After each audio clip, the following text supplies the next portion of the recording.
ligtas. Tinutulan ito ni Pablo at Bernabé at naging mainit ang kanilang pagtatalo tungkol dito. Kaya napagkaisa ang papunta sa Jerusalem sina Pablo at Bernabé at ang ilang mga kapatid sa Antioquia upang makipagkita sa mga apostol at sa matatanda tungkol sa suliranin nila. Sinuko nga nila sa simbahan na pagdaan nila sa Benicia at Samaria, ibinigyan nila ang pagkalikayan sa mga hindi. Ito'y labis na kinalalapit ng mga kapatid. Pagdating sa Jerusalem, palubos silang tinanggap ng mga apostol, ng mga matatanda at ng buong simbahan, at sinalaysay nila ang lahat ng sinagawa ng Diyos sa pamamagitan nila.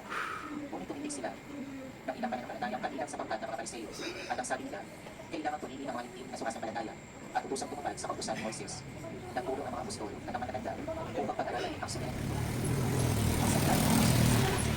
Masaya tayong papasok sa tahanan ng buong Diyos. Masaya tayong papasok sa tahanan ng buong Diyos. Ako ay nadalangin sa sabihin ganito. Sa bahay na poon ay pumasok tayo. Sama-sama kami matapos sa piling. Ang ito ang usod, ito ang Jerusalem. Masaya tayong papasok sa tahanan ng buong Diyos. Iyong Jerusalem ay naglalakay. Magandang ayos ng mga mahayo. Ito ang maauna lahat ng angkan. Hindi Israel upang magsambahan. Masaya tayong papasok sa tahanan ng buong Diyos. Ang hangat ng poon ay kasalamatan. Bakit ito'y utos na dapat kampanan. Doon di naroon ang kamangkuman. At trono ng hari hahabol sa kanya. Masaya tayong papasok sa tahanan ng buong Diyos.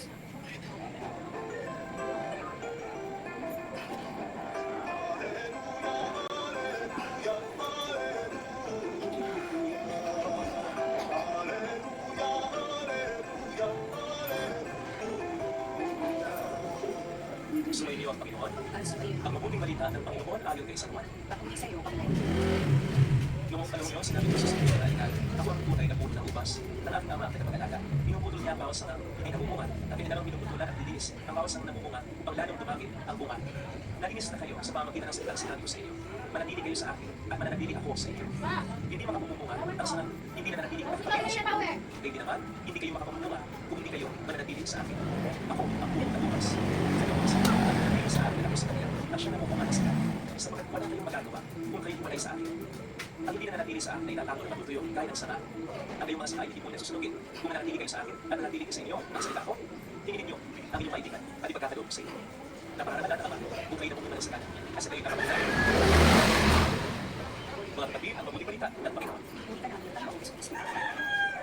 Welcome sa inyong nasa ng Paris yung sa alay sa Pugya. Kasamahan tayo malay sa Pugya sa pagkasa.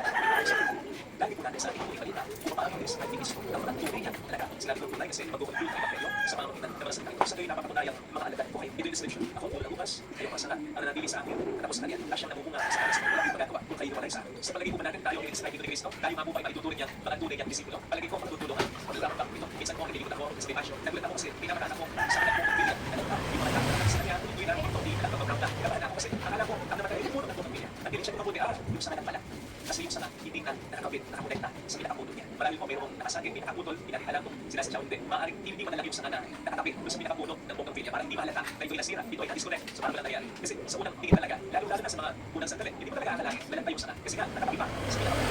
Hindi pa paano na, pero siyempre, hindi sa panahon, o di panahon lang, magiging obvious na malanta talaga yung sanga sapagkat hindi na nakakonekta, kundi nakatabi na lang, malapit na lamang sa pinakapuno niya. Hindi na ito nakakakuha ng nucleus mula sa puno. Kasi nga, nakatabi na, nakalapit na, pero hindi talaga nakapikit, nakakabit o nakakonekta. So ito ngayon yung tanong para masagot natin yung tanong kanina. Kung tayo mabuhay matuloy na alaga ng Panginoon, tayo po ba ay nakakabit talaga sa kanya o nakalapit na, nakakonekta talaga sa kanya o nakatabi lang. Akala ko muna nakakonekta pa, nakakabit pa yung sanga sa unang buong pagpilya. At makita ko ito'y lantana kasi nakalapit lang pala, nakatabi lang pala. Hindi totoo, nakakabit o nakakonekta. Mahirap dito malaman sa atin kung sino talaga ang tunay na alaga ng Panginoon because closeness may yung like connectedness. Kasi may proximity close na tayo which is, ayan, nandito tayo sa bahan, close tayo sa kanya, santisimo. Dahil sa tayo, may pangalusari tayo sa minsan, nagkikili tayo sa litan yan, tumutulong na tayo kahit paano, nalapit tayo nagkagyan ng tao. Kasi closeness is the desire of it, connectedness. Proximity is the desire of it. It is karanasan natin kung minsan, natabi natin yung isang tao, pero malayo ang puso natin sa tao. Huwag naman sana maging ganyan, nangaging relasyon sa Panginoon, kasi pagkanya ng pagkalalan na, hindi ka makakay natin, pagkakita na, yung pulos na yung tayo, kasi sa mga pwede makalito sa atin ay mga blessings na meron tayo, money, success sa career, sa ministry, popularity, good health, nice friends, wonderful family. Kasi baka isipin natin na kung meron tayo ng lahat na ito, ay nakakonekta na talaga tayo kay Cristo. But that is sadly, sapagkat yung mga bunga sinasabi ng Panginoon dito ay hindi mo maglalabagan, kundi yung ating malalim at mabuting karakter o expression sa buhay. Yung bunga sinasabi dito ay yung sinasabi ni St. Paul sa Galatians 5:22, yung fruit of the Spirit, love, joy, peace, kindness, patience, gentleness, self-control. Ito yung mga sinasabing bunga na dapat meron tayo para mag-teach natin kung talagang tayo konektado kay Cristo. Sapagkat mas mahalagang blessings sa mga ito, yung mga blessings na napagin ko kanina, pagkat walang masama.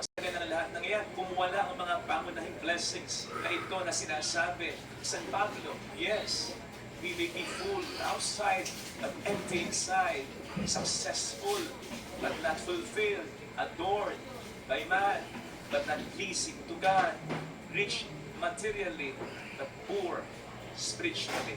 Eh, kung ganyan po, it's just a matter of time. Malalanta rin po tayo. Mamamatay rin po tayo sa lungkot, sa loneliness, sa emptiness, sa fear, sa doubt, sa uncontentment, sa mga hindi talaga magkakaalaman pagdating ng panahon na feeling blessed lang pala talaga tayo. Hindi truly blessed dahil disconnected tayo sa puno ni Kristo. Ngayon pa lamang po pwede natin makita kung tayo nakakonekta kay Kristo talaga, kung umulat ba tayo sa ating pagmamahal sa Diyos, lumalang din ba ang ating relasyon sa Kanya, nagiging mapagmahal ba tayo sa ating kapwa-tao kahit sa mga hindi kamahal-mahal, lumalawak ba ang pag-unawa natin, mahaba ba ang pasensya natin, lumalaki ba ang puso natin para mahalin kahit ng mga mahirap mahalin, mas nagiging malakas pa tayo na umiwas sa tukso, mas nakagagawa pa tayo ng mabuti sa ating kapwa-tao na hindi tayo parang naobliga lamang na gawin ito. Gumagawa ba tayo ng mabuti kahit na walang nakakakita at kahit walang nagpapahalaga? Gumaganti ba tayo ng kabutihan para sa mga gumagawa sa atin ng kasamaan? Mag-engage na po natin. Ito po natin sukatin kung tayo ay talagang nakakonekta sa Panginoon natin. Huwag po sana tayong makontento mga kapatid na nakalapit lang, nakatabi lang kay Kristo. Kumonekta po sana tayo. Dumikit, kumapit po talaga sana tayo. Sapagkat yung